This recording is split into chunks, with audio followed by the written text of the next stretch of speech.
C'est un message spécial. C'est un message, comme vous avez mentionné, quand ça a été mentionné tantôt, on est une Église.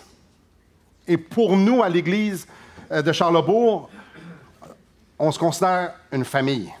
La Bible nous dit qu'on peut se considérer une famille et c'est comme ça qu'on se sent. On a des liens, c'est pas trop formel comme vous avez pu voir. Il y a un lien qui nous unit. On va passer l'éternité ensemble. Nous, on s'est dit, pourquoi pas commencer tout de suite?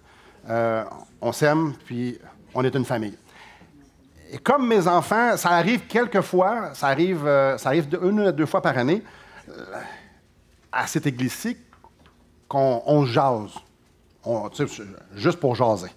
Avec la famille, la mienne, ben, ça arrive plus souvent qu'on met des points saisis, puis les barres c'était, puis on se regarde dans le blanc des yeux, puis on se dit des belles affaires, puis on se dit aussi peut-être des choses qu'on avait. Donc, ce matin, si vous êtes visiteur, c'est un matin de même pour la plus grande famille qui sont ici. Est-ce que c'est applicable pour vous? Assurément, ça va être applicable pour vous, mais c'est d'abord et avant tout applicable pour les gens qui appellent ici leur famille. Donc, on est dans Esdras, chapitre 8. Je commence par lire le passage. Là, chapitre 8, verset 21, je vous mets à dire le verset. Là, près du fleuve d'Ahava, je publiai un jeûne d'humiliation devant notre Dieu, afin d'implorer de lui un heureux voyage pour nous, pour nos enfants et pour tout ce qui nous appartenait. J'aurais eu honte de demander au roi une escorte et des cavaliers pour nous protéger contre l'ennemi pendant la route, car nous avions dit au roi, la main de notre Dieu est pour leur bien sur tous ceux qui le cherchent, mais sa force et sa colère sont sur tous ceux qui l'abandonnent. C'est à cause de cela que nous jeûnâmes et que nous invoquâmes notre Dieu, et il nous exauça. Donc, on se met un peu en contexte. Probablement, la plupart d'entre vous, ça se situe où sur Esdras et tout ça? Je vous résume ça en dedans de quelques minutes. Pas tant. Le peuple d'Israël a été rebelle. Ils se sont repentis, on dit à Dieu, non, on ne recommencera plus, il recommençait, on ne recommencera plus, il recommençait, pendant plusieurs centaines d'années. À un certain moment donné, Dieu a dit, parfait, je vais vous discipliner, je vais vous apporter, en fait, les Babyloniens vont venir vous chercher, je vais vous disperser, vous allez partir de Jérusalem, vous allez partir d'Israël, puis vous allez aller à Babylone. Et puis, plusieurs années plus tard, Dieu met à cœur au roi Cyrus, le roi de Perse, où ce que Babylone est, de laisser partir les Juifs pour aller reconstruire le temple. Parce qu'eux offraient des sacrifices à Dieu pour l'adorer. Et il y avait un temple pour ça, un temple extraordinaire. Mais ce temple-là avait été détruit lorsqu'il avait été déporté. Donc, une publication avait été écrite dans tout le royaume. Tous ceux qui veulent participer à ce voyage-là, tous ceux qui veulent retourner à Jérusalem pour construire le temple, allez-y. Il y a environ 50 000 personnes qui ont été. Et puis, on doit se dire qu'il quittait Babylone, qui était une ville vraiment extraordinaire, pour se rendre à Jérusalem, qui était une ville vraiment très ordinaire. Donc, ils ont quitté une vie confortable pour obéir à Dieu. Pour eux, l'adoration était super importante. Ça, c'est Zorobabel qui... Là, si c'est la première fois que vous entendez ça, je ne m'attends pas qu'à la fin, je vous quiz, je veux tout que vous sachiez les noms. Non, c'est pas vrai. Mais ça vous donne une idée. Donc, les rapatriés ont pris 5 ans pour reconstruire le temple. C'était un beau temple, c'était grand, mais il n'était pas du tout comme celui-là d'avant. Ces gens-là étaient fidèles à Dieu, mais à un certain moment donné, ils sont devenus un peu plus mous.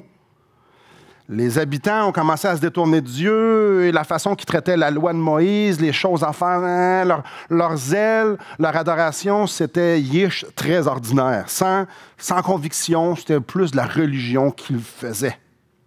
Donc, sans grande surprise, qu'est-ce qui est arrivé? Ben, Israël est encore dans la décadence, puis ça n'allait plus bien du tout. 58 ans plus tard, après qu'ils ont été reconstruire le temple, Dieu a poussé un homme, Esdras. Oh, on est dans Esdras. Esdras, c'était un scribe, un homme reconnu dans la cour perse. Il a dit, là, tu vas aller faire le voyage jusqu'à Jérusalem, puis tu vas aller parler aux gens qui sont là.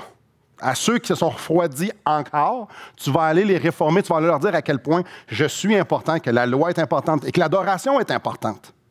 Donc, Esdras s'en va voir le roi perse, qui maintenant c'est Artaxerxès. Il dit là, j'aimerais ça que tu nous laisses partir à Jérusalem pour je puisse aller réformer mon peuple. J'ai un message important pour eux. J'aimerais ça que tu me laisses partir. Dieu avait déjà préparé le cœur du roi. Puis il dit, non seulement je te laisse partir, Esdras, Mais je vais faire une grande collecte pour qu'on va ramasser beaucoup d'or, beaucoup d'argent, et comme ça, tu vas pouvoir ramener ça à Jérusalem, puis ça va contribuer à l'adoration. Là, le roi perse, lui, il envoie donc généreusement, il se garde, super.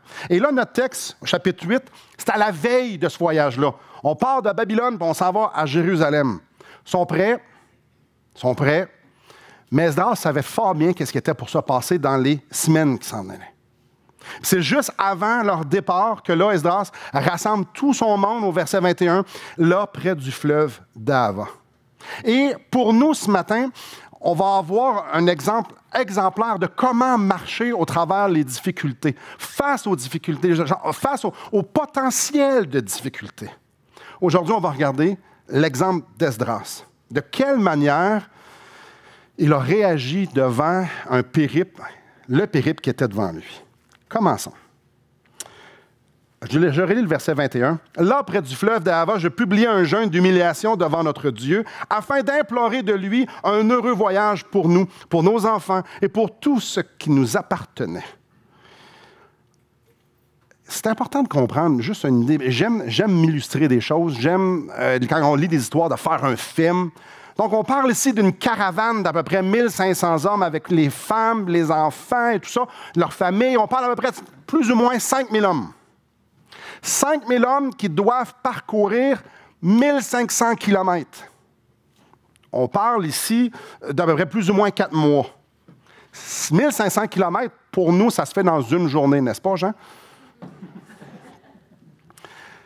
Et on revient, puis on se couche le soir, on est juste un peu fatigué. C'est tout. 1500 km dans ce temps-là, c'est une autre histoire complètement. Disons que les routes ne ressemblaient pas du tout aujourd'hui et les moyens de transport non plus. On parle de charrettes tirées par des ânes, on parle de les 2 pieds, on parle de peut-être quelques chevaux, c'est très, très, très rudimentaire. Pensez juste un instant, 5000 personnes, 4 mois. La logistique de ça. Les provisions de ça. On traverse des déserts, on traverse des places qui sont hostiles. Imaginez juste la logistique de ça. La provision. Mais ça nous parle, dans notre texte, tout ce qui leur appartenait. De quoi il parle? Et c'est super important de lire les autres versets. Quand on lit la Bible, de lire le contexte un peu, ça peut nous aider beaucoup. Regardons le verset 25. Je pesai devant eux l'argent, l'or et les ustensiles donnés en offrande pour la maison de notre Dieu par le roi, ses conseillers, ses chefs et par tous ceux d'Israël qu'on avait trouvés. Je remis entre leurs mains 650 talents d'argent, des ustensiles d'argent pour 100 talents, 100 talents d'or, 20 coupes d'or valant 1000 darics et 2 vases d'un bel airain poli aussi précieux que l'or. Pour nous, on fait « Ah ».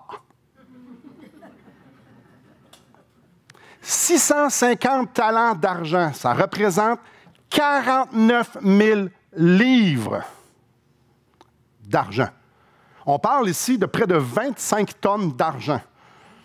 Et ce n'était pas des grosses vannes de 53 pieds, non, c'est des petites charrettes, là.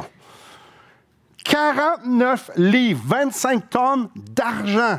Ça nous parle de 100 talents d'or, 7500 livres d'or. Ça, c'est vraiment énorme, dans le sens que ça prend de la place.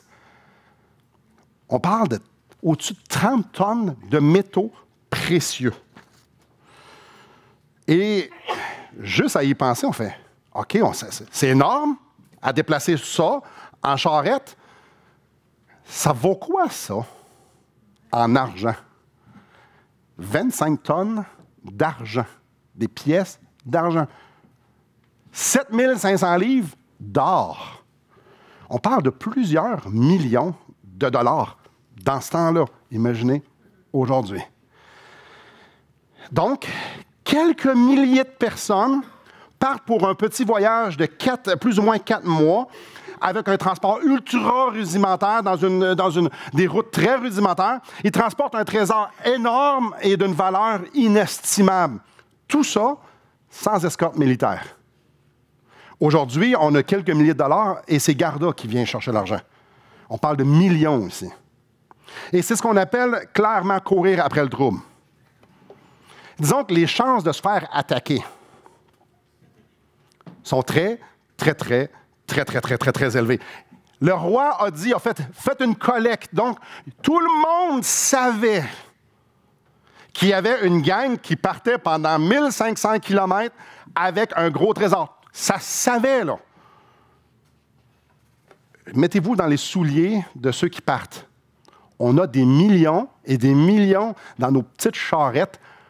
On n'est pas armés et tout le monde sait qu'on y va. Donc, il n'y a rien de plus sécuritaire, n'est-ce pas? Mais on doit se rappeler, dans la tête d'Esdras, lui, c'est une mission ultra spirituelle. Lui, il s'en va là-bas, là, puis il s'en va réformer son peuple. Il y a un message pour eux. Il y a un message pour eux, puis c'est clair. Attends un peu, là. On ne corrompront pas le temple de Dieu. On recommence à adorer. Hey, guys, Dieu en vaut la peine. C'est ce qu'il veut leur dire. Ça aurait été facile pour lui, de dire, on va être correct. On s'en va servir le Seigneur. C'est sûr qu'on va être correct.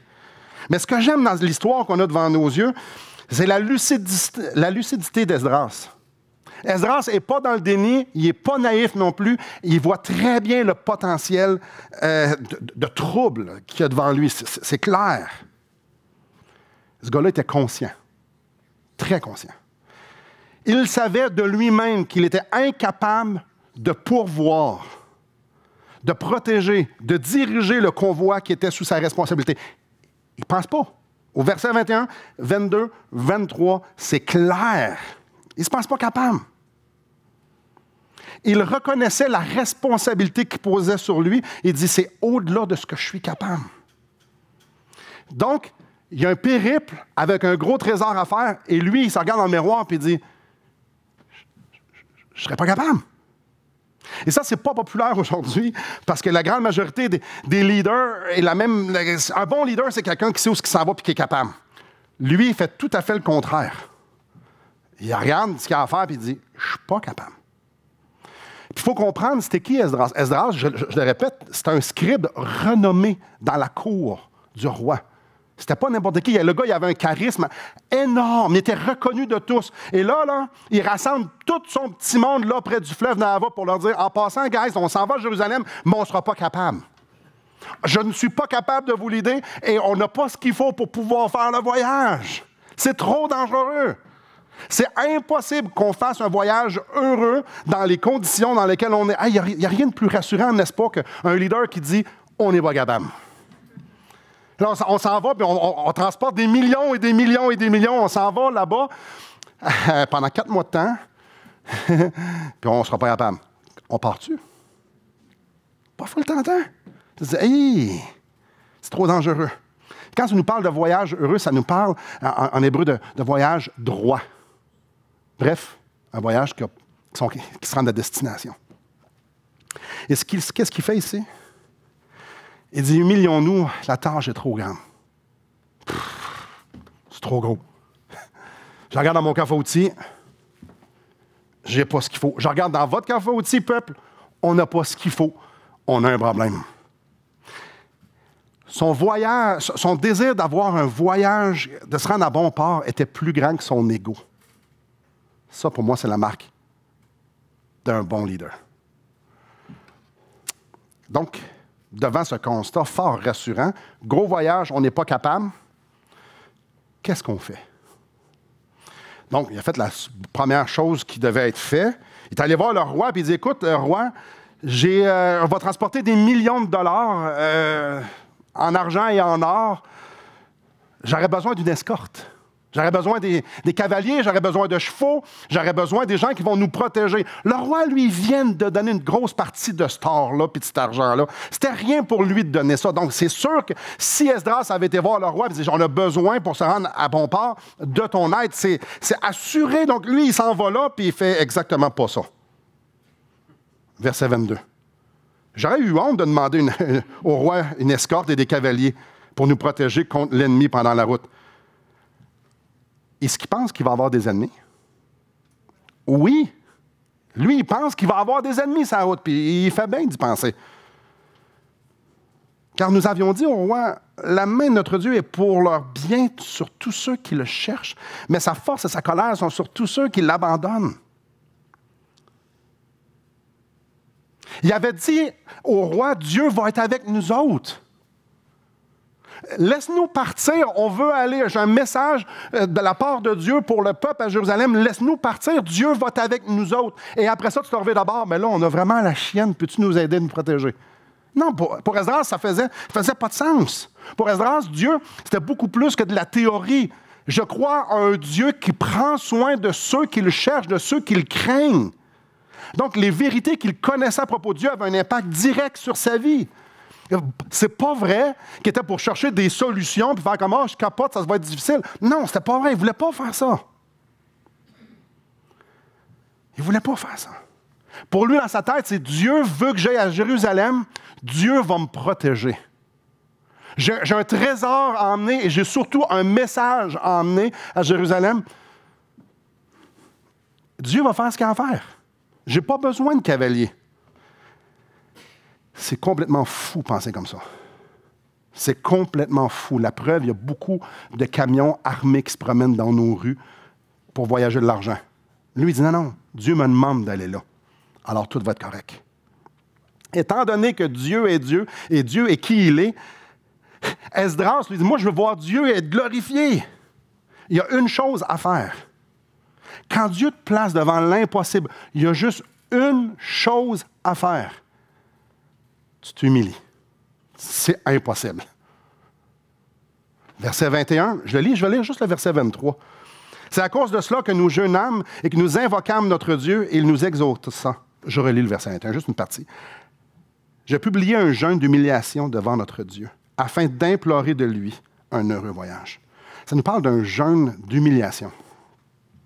Je sais que plusieurs personnes disent « Ah, j'aimerais ça avoir un enseignement sur le jeûne. » Il n'y a pas grand-chose à dire sur le jeûne. On peut prendre le jeûne et parler pendant des heures, mais ça ne sera pas vraiment biblique. Il n'y a pas grand-chose à dire. En fait, il n'y a pas de prescription avec des détails de pourquoi on fait la chose. Plus on voit des gens en train de jeûner, qui est super intéressant. Il y a beaucoup de façons, il y a beaucoup d'occasions, de circonstances. Et là, quand tu commences à étudier les jeûnes, c'est super intéressant. Je vous encourage de le faire. C'est dur à dire, à taper là, moi, il faut que je me mette à jeûner pour avoir telle affaire. C'est dur de dire ça, mais il y a quelque chose, il y a un point commun entre toutes les circonstances dans la Bible où on voit du monde jeûner. Ils veulent soumettre leur âme devant Dieu. C'est une démonstration physique qu'ils veulent dépendre de Dieu, qu'ils veulent avoir une relation plus approfondie avec Dieu. Donc, le jeûne, c'est une démonstration physique que tu ne veux pas t'appuyer sur tes forces, mais que tu veux te soumettre et dépendre de la main toute puissante de Dieu. Donc, ici, quand Esdras est en train de publier un jeûne, il dit là, avant de partir, nous allons jeûner, nous allons nous humilier, nous allons prier. Il est en train de leur dire, on veut être à la même longueur de Dieu, la même longueur d'onde que Dieu. Là. Lui, là, la chose la plus importante, c'est pas de voir des cavaliers armés. C'était, moi, je vais être sûr que la main de Dieu va nous accompagner. Je vais être sûr qu'il nous dirige. Je vais être sûr de pouvoir sentir sa présence. Et ce qui est intéressant, c'est qu'on va voir, quand on étudie les jeûnes, la prière est toujours reliée à ça. Puis au verset 21, ça parle d'implorer. Au verset 23, ça nous parle d'invoquer. Et ce mot-là implique chercher, exiger, désirer, faire une requête. Donc, pendant qu'ils étaient en train d'exprimer physiquement leur désir d'approfondir leur relation avec Dieu, de dépendre sur lui, de se soumettre à sa volonté, ils ont prié. Et ils ont demandé à Dieu d'intervenir pour avoir un heureux voyage, un voyage pour qu'ils puissent se rendre à bon port. Là, c'est super important. Ils ont reconnu préalablement qu'ils n'étaient pas capables. Et après ça, ce qu'ils ont fait, c'est dire « Seigneur, interviens ». Pour eux, c'était impossible que d'eux autres même. Pour Esdras, c'est clair. On ne sera pas capable de protéger le trésor. On ne se rendra pas à bon port. Si on se rend à bon port, on va avoir une gang qui va être maganée ici. Donc, ils se retournent vers Dieu et disent, nous, on n'est pas capable. Interviens. Si tu interviens, on va se rendre à bon port, sain et sauf, et tout va être correct. Sa requête-là, ce qu'il est en train de demander ici, démontre la confiance qu'ils avaient dans la promesse de Dieu, que Dieu est fidèle et que Dieu prend soin de ceux qui le cherchent. Puis quand tu fais confiance à Dieu, puis quand tu cherches la face de Dieu, tu trouves tout le temps sa main. Esdras le savait, ça. Quand tu cherches Dieu, quand tu cherches sa face, quand tu t'humilies devant lui, inévitablement, tu vas trouver sa main qui va te diriger, qui va te protéger, qui va t'emmener aux bonnes places. Regardez au verset 31. Nous partîmes du fleuve d'Ahava pour nous rendre à Jérusalem. Le 12e jour du premier mois, la main de notre Dieu fut sur nous et nous préserva des attaques de l'ennemi. Il pensait-tu qu'il n'était pas avoir des ennemis? Il était-tu lucide? Mais hein. Et de toute embûche pendant la route, nous arrivâmes à Jérusalem et nous y reposâmes 3 jours. Quand tu fais confiance à Dieu, quand tu appelles à ses promesses pour la tâche qu'il te demande de faire, Dieu se présente. Dieu est là. Et là vient la portion familiale. J'aimerais vous inviter à venir avec moi dans Apocalypse au chapitre 2. Apocalypse, c'est le dernier livre. Super facile à trouver. C'est à la fin. Au chapitre 2.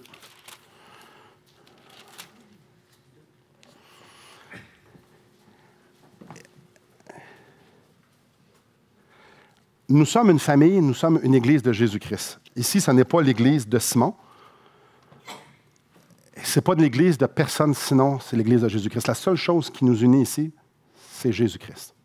Si vous êtes ici, c'est parce que vous le croyez du plus profond de votre cœur. Si vous êtes membre ici, si vous appelez la famille ici, votre famille. Et moi, j'ai une grande crainte. Apocalypse chapitre 2, pour moi, je crains ça. Je le lis.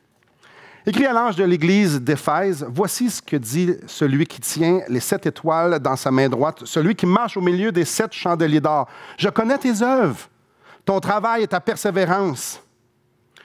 Donc, ça c'est très positif, là. Cette église-là était sur la coche au niveau œuvre, au niveau travail. Il persévérait. C'était du monde à l'œuvre. Je sais que tu ne peux supporter les méchants. Donc, le monde qui n'enseigne pas la sainte doctrine, qui ne croit pas à la sainte doctrine, cette église-là était capable de discerner ce qui était vrai et ce qui était faux. Puis quand c'était faux, il délai d'une bonne façon avec. Que tu as éprouvé ceux qui se disent apôtres et qui ne le sont pas, et que tu les as trouvés menteurs. Ça, c'est excellent. Ils sont capables de voir les faux du vrai. Que tu as de la persévérance. Encore, il devait en avoir ça 2 fois que ça le dit. Que tu as souffert à cause de mon nom. C'était du monde qui se faisait persécuter. Dans ce temps-là, les persécutions, c'était élevé. C'était élevé. On peut voir quelqu'un dans Actes qui avait des lettres qui lui permettaient de mettre en prison les chrétiens. Et qu'il allait dans les églises, il allait dans les foyers, il arrachait les gens de leur foyer, il divisait les familles, et il persécutait l'Église pour pouvoir les mettre en prison et parfois même les tuer. Eux ont vécu là-dedans. Et que tu t'es point lassé. Donc, c'était une Église extraordinaire. Il y avait une saine doctrine. On sait que cette Église-là, Paul, à peu près 50 ans plus tôt, moins que ça, à peu près 40 ans plus tôt, les avait enseignés pendant 3 ans, jour et nuit. Timothée, l'apôtre Timothée, pas l'apôtre, l'ami de Paul, a été là. Dans 1 Timothée, était là. Les enseigner. Donc, tu as Paul qui vient enseigner, tu as Timothée qui vient enseigner, et 1 Jean, fort probablement, est écrit à l'église d'Éphèse aussi. Donc, tu as l'apôtre Jean aussi qui commence à écrire. C'est une église qui a eu beaucoup de lettres, là, puis ils ont eu une lettre en plus. L'église d'Éphèse. Et ils savaient ce qu'il y avait à savoir, ils persévéraient, c'était une bonne église. Mais il y avait un problème dans cette église-là. Mais ce que j'ai contre toi, c'est que tu as abandonné ton premier amour. Donc, c'était une église, quand tu rentres là, tout est là. Tout est là, tout est parfait. Le seul problème, c'est que Jésus est sur le balcon. On est une église de Christ, mais Jésus est sur le balcon. Moi, j'ai peur de ça. Moi, j'ai peur de ça. Ça me fait peur. Parce que moi, je suis capable de vivre ma vie sans Jésus. Je l'ai fait pendant 19 ans de temps. Je suis capable. Je suis même capable d'être religieux. Et l'être humain est religieux. Il y en a des milliards sur la terre depuis Adam et Ève qui sont religieux. On n'est pas si meilleurs qu'eux autres que ça.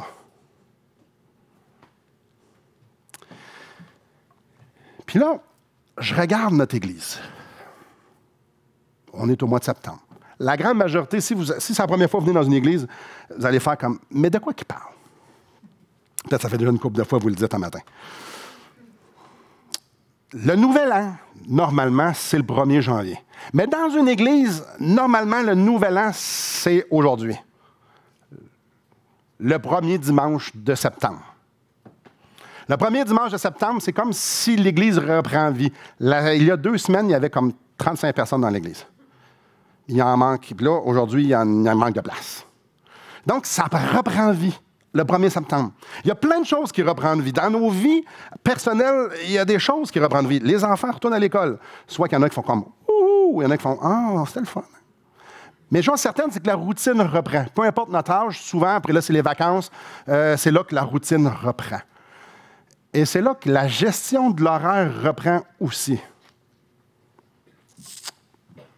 Ça, pour moi, c'est un défi. La gestion d'horaire, être sage et obéir. Ça, c'est ce que ça reprend. Ça reprend là. Pour la plupart d'entre nous, les enfants tournent à l'école. Je fais quoi maintenant? Une autre chose qui reprend, pour nous, c'est les groupes 242. C'est quoi les groupes 242? Pour nous, l'Église, ça ne se vit pas juste le dimanche matin, ça se vit aussi dans les maisons.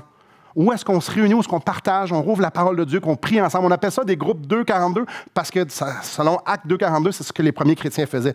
Ils étaient ensemble, puis ils grandissaient ensemble. Et cette semaine, demain, il y en a un qui recommence et il y en a un autre jeudi. Vous avez eu les informations par courriel.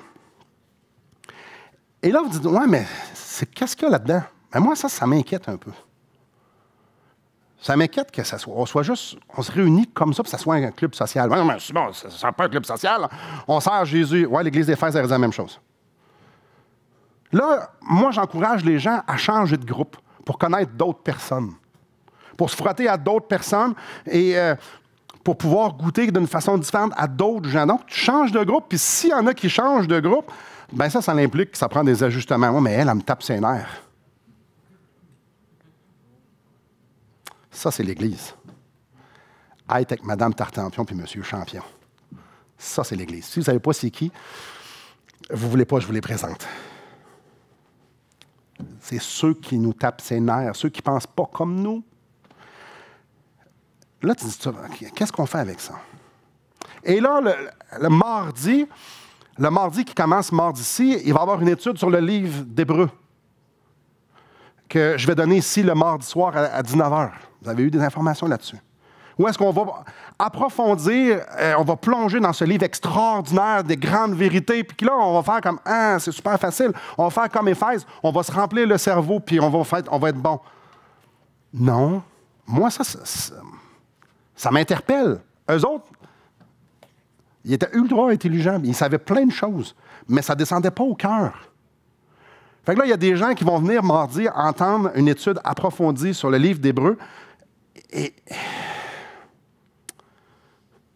il faut que ça soit vivant. Il faut que l'esprit fasse quelque chose, parce que sinon, on va juste avoir de l'information. L'école du dimanche reprend. L'école du dimanche reprend. Dans notre assemblée, ça ne reprend pas. Ça fait juste continuer. Ils avaient reçu une lettre hier, disant qu'il y avait certaines circonstances que je ne savais pas trop quoi faire. L'école du dimanche est une d'entre elles. L'école du dimanche, c'est là où est-ce qu'on envoie nos enfants, pendant que nous, ici, on est enseignés. Eux, l'autre bord, sont enseignés aussi par des personnes passionnées de leur transmettre qui est Jésus et à quel point Dieu est extraordinaire. C'est ce qui se passe de l'autre côté. Pendant que nous, on fait à peu près la même chose. Le gros problème, c'est qu'il n'y a pas grand monde qui va aller de l'autre bord. Donc, moi, je suis là, et à l'heure où on se parle, j'ai 3 professeurs d'école du dimanche pour 3 classes. Donc, si on calcule bien, s'il y a quelqu'un qui tombe malade, il y en a une qui est tout le temps là. Vous irez voir, c'est elle qui est sortie, puis tu es bien en rose. On fait quoi avec ça? Je ne sais pas. Et là, il y a plein de choses qui recommencent. Il y a des choses qui sont là. Il y a des déjeuners de l'espoir. Il y a divers ministères. Chacun d'entre vous avait, pas chacun, plusieurs d'entre vous avez des ministères. Vous êtes impliqués à des places. Bref, on est une Église en vie. Il y a des besoins, il y a des gens, des esselés qui sont seuls. Ça ne va pas bien, ça. Il y a des couples, il y a des tensions. Il y a des conflits, il y a des besoins spirituels de tout ordre. Mais on fait quoi avec ça? C'est dur. Comment je fais pour aller voir quelqu'un puis régler ses problèmes? Lui donner de l'espoir quand il n'y en a pas vraiment. Tu sais, quelqu'un, il te raconte son histoire puis il te dit « Hey, toi, t'es mal pris, là. Moi, à ta place, je changerais de vie parce que la tienne est vraiment nulle. »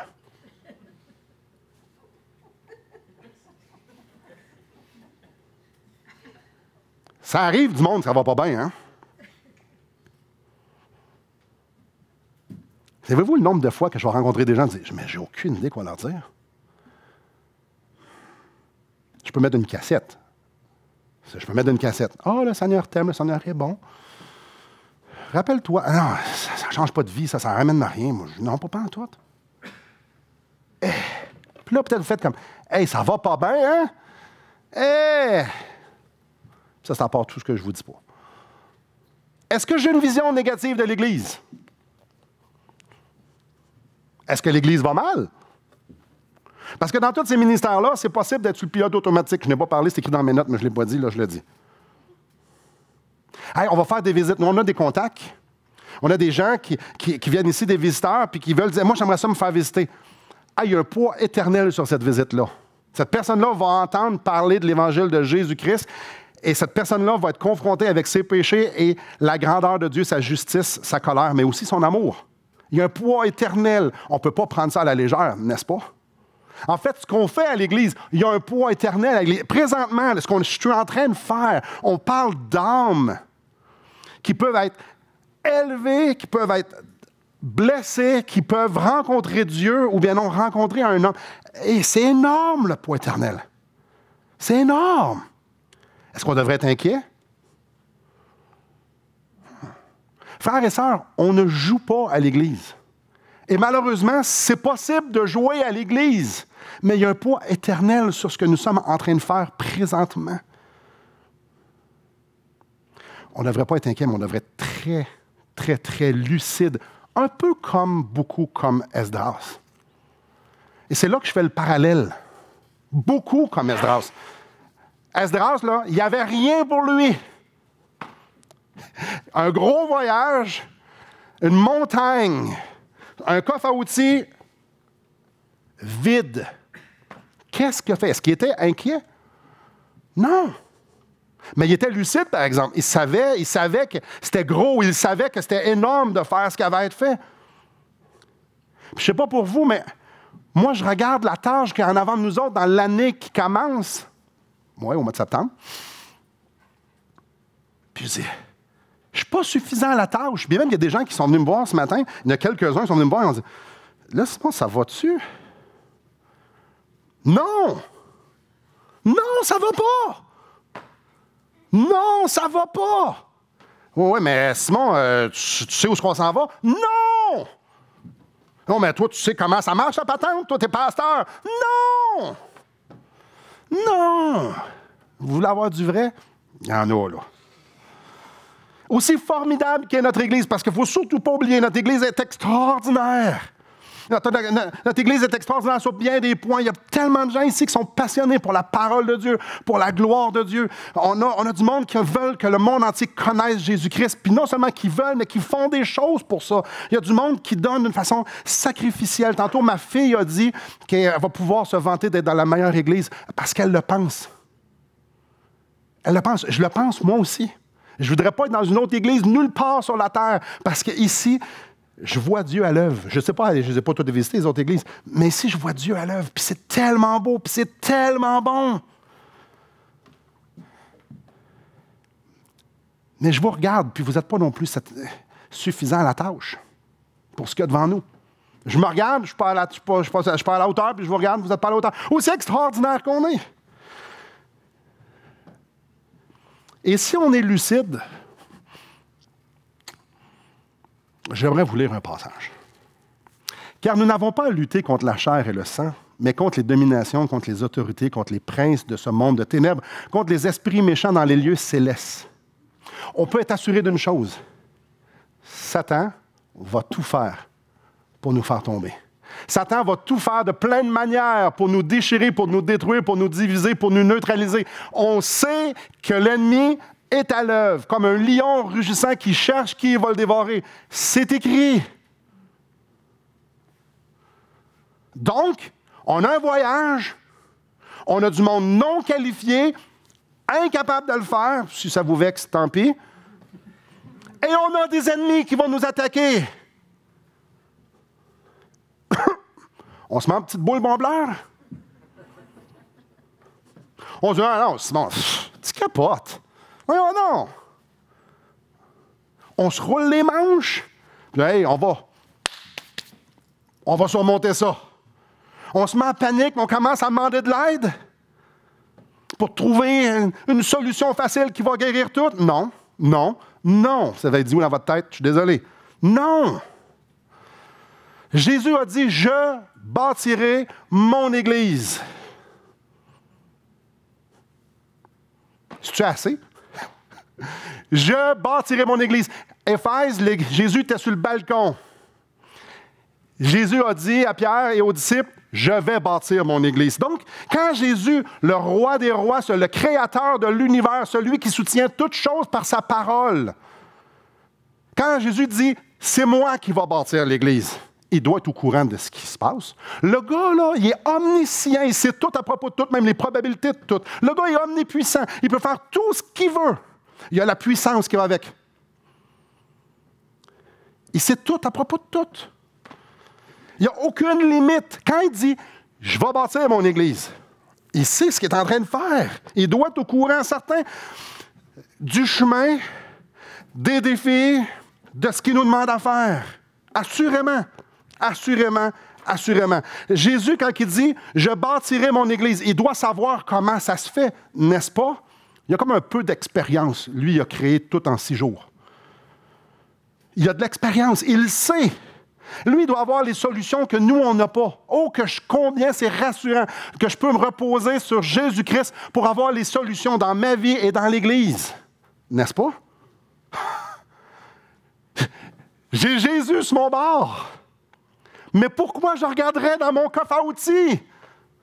J'ai Jésus sur mon bord. Jésus me dit, Simon, fonce. Il y a une mission. Allez, faites de toutes les nations des disciples baptisés au nom du Père, du Fils et du Saint-Esprit. Fonce, Simon. Ah, mais moi, je ne suis pas capable. Non, fonce. Fonce. Celui qui t'appelle va pourvoir. Non, non, non. J'ai la foi de celui qui me demande quelque chose, va accomplir sa promesse. Donc, il doit bien avoir un plan de match. S'il est l'architecte de notre salut, si c'est lui la pierre angulaire de notre Église, il doit avoir un plan de match de comment ça doit gérer cette patente-là. Oui, mais toi, Simon, tu le sais, mais on s'en fout, Simon. Il y a Jésus. Savez-vous, pour Esdras, il y a des cavaliers. On ne veut pas de cavaliers. On a Dieu. Oui, mais on ne veut pas de conseils. On a Dieu. On ne se mettra pas en petite boule non plus. On a Dieu. On n'a pas de raison d'avoir peur. On a Dieu. Il va-t-il avoir des ennemis? Il va avoir des ennemis. Mais c'est pas grave. On a Dieu. C'était ça, Esdras. Oui, mais on est capable. Non. Il commence avec on n'est pas capable. Ça va-tu bien? Non. Mais c'est pas grave. On a Jésus. Simon, c'est quoi la solution? Vous ne comprenez pas, là. Ah non. On a Dieu! On a l'Évangile. Moi, j'étais mort dans mes péchés. Maintenant, je suis vivant à cause de Jésus-Christ. J'ai ce Jésus-là qui transforme les cœurs. J'ai ce Jésus-là qui est venu me pardonner. J'ai ce Jésus-là qui est 1 milliard, infiniment plus que je peux imaginer. Il est sur mon bord. Jésus-Christ est sur mon bord. Soyons lucides. On est dans le trouble, pas pantoute. Y a-t-il de montagne devant nous autres? Mais oui! Mais on a Jésus! On ne veut pas être naïf, dire non, on va être correct, on va être correct. Non, non, non, non. On ne veut pas non plus fataliste. Oh non, ça ne sera pas dans le... Non! Celui qui nous a choisis avant la fondation du monde pour qu'on fasse partie de sa famille, il est avec nous autres ici présentement. Puis il dit, je veux vous révéler à quel point je suis extraordinaire. Qu'est-ce qu'on fait? Là, près du fleuve d'Ava, je publie un jeûne d'humiliation devant notre Dieu.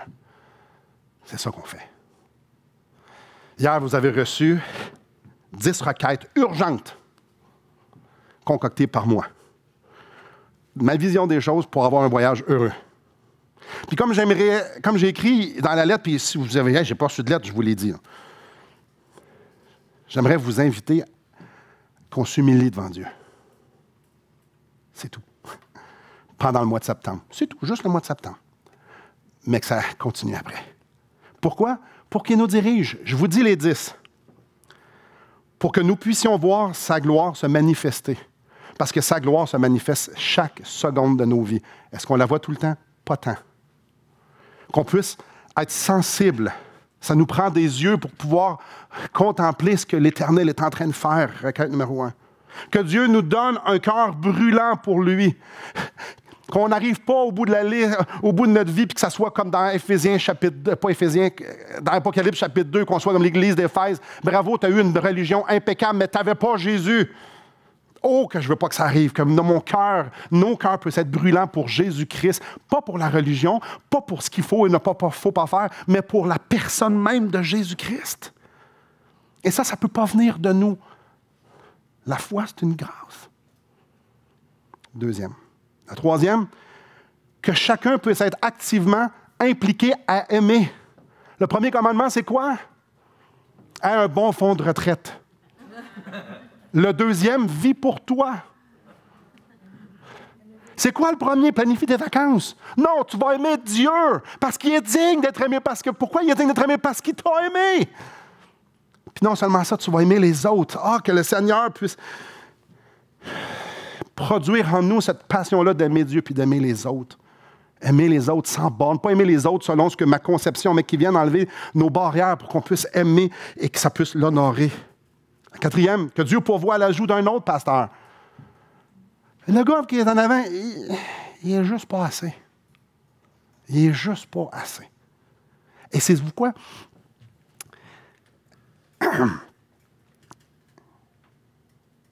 Vous en avez besoin. Certains vont dire, Simon a besoin d'aide. Non, je n'ai pas besoin d'aide. Je ne suis pas en train de me tenir devant vous en disant, j'ai besoin d'aide. Je suis en train de dire, vous avez besoin d'un autre pasteur. Vous avez besoin qu'il y ait plus qu'une personne qui vous dirige, plus qu'une personne qui vous paie, plus qu'une personne qui est capable de vous comprendre, qui est capable de vous diriger, plus qu'une personne qui est capable d'enseigner. Dans la Bible, quand on trouve le terme ancien, pasteur et tout ça, c'est toujours avec un S, il y en a toujours 2, au minimum. Ça presse. Que Dieu pourvoie à des professeurs d'école du dimanche, je l'ai mentionné tantôt. Ça, c'est le 5e. 6e, que Dieu donne sa sagesse aux leaders dans la prise de décision. Heureusement, j'ai des bons leaders autour de moi. Mais combien on a besoin de sagesse parce qu'on n'a aucune idée de quelle température il va faire demain? Je ne sais pas, moi. Puis personne ne le sait. Le coffre outil est vide. On a besoin que Dieu nous donne sa sagesse. C'est celui qui va demander la sagesse, Dieu va la lui donner. Ben, on a besoin. Que Dieu fasse des merveilles dans nos cœurs lors des groupes 242. L'idée, ce n'est pas juste de se rencontrer. L'idée, c'est qu'on puisse découvrir Jésus-Christ ensemble. Que nous puissions être sensibles à sa direction pour faire connaître son nom. Faire connaître son nom. Que le Seigneur nous dirige par son esprit vers les bonnes personnes, la bonne méthode, avec cette personne-là. Que Dieu nous dirige. Dieu sait qui on va rencontrer. Et Dieu sait quelles paroles ces personnes ont besoin d'entendre. Que Dieu nous dirige. Parce qu'il y a quelque chose de plus grand que de faire connaître le nom de Jésus-Christ. Non, il n'y en a pas. Que chacun puisse découvrir sa place dans l'Assemblée, c'est le 9. Que vous soyez des nouveaux bébés. Des bébés, c'est toujours nouveau. Ou que ça fait 100 ans que vous êtes sauvés. Il y a une place dans l'Assemblée. Et moi, je ne la sais pas. Ça se règle chacun d'entre nous devant Dieu. Mais du monde des chrétiens passifs, ça n'existe pas non plus. Mais que chacun puisse diriger les gens à la bonne place, faire les bonnes choses. Le 10e, que notre obéissance personnelle et collective puisse grandir. Celui qui m'aime garde mes commandements. Ça vient ensemble. Frères et sœurs, Esdras me donne tout un exemple. Tout un exemple de comment on fait quand on a une montagne devant nous. Et vous nous visitez d'ailleurs. Formidable, on est content de vous avoir avec nous. Qu'est-ce qu'on fait quand on a une montagne devant nous? On voit la montagne, elle est là. Il y a juste une chose à faire. Une seule chose à faire. S'humilier. Jeûner. Seigneur, je veux physiquement sentir la faim pour me rappeler que j'ai besoin de toi et que j'ai besoin de ta direction. Ça se fait, ça. Quel bon rappel. Puis plus qu'on saute de repas, plus que ça nous le rappelle qu'on a besoin de lui. C'est ça un jeûne. Je ne sais pas pour vous, mais il y a une chose pourquoi je suis ici ce matin. C'est pour que Jésus-Christ bâtisse son Église. Une seule chose. Si au bout de la course, ça ne sent pas Jésus ici, arrêtons ça tout de suite, ça presse. Mais la bonne nouvelle, c'est qu'il dit « Je bâtirai mon Église ». Alors que l'Église, pas se lève, s'agenouille, puis dire « On a besoin de toi. On a besoin de toi parce que tu es Jésus. » Est-ce que c'est triste? Pas partout. Est-ce que c'est pesant? Pas du tout. C'est son Église, c'est lui qui nous appelle, c'est lui qui va pourvoir. Moi, tout ce que j'ai à faire, c'est je veux sentir ta main, je veux voir, je veux me faire guider par toi. Prions.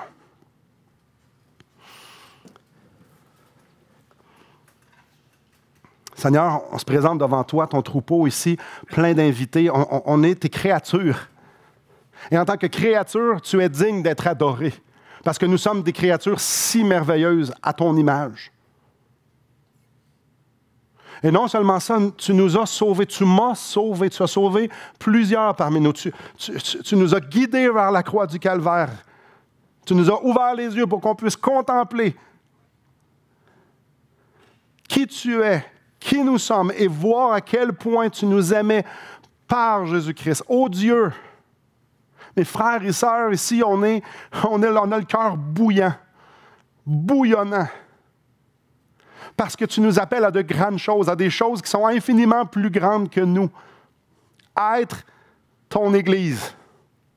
Et Seigneur, la volonté de nos cœurs ce matin, la volonté de mon cœur, c'est que nos coffres à outils vides restent fermés.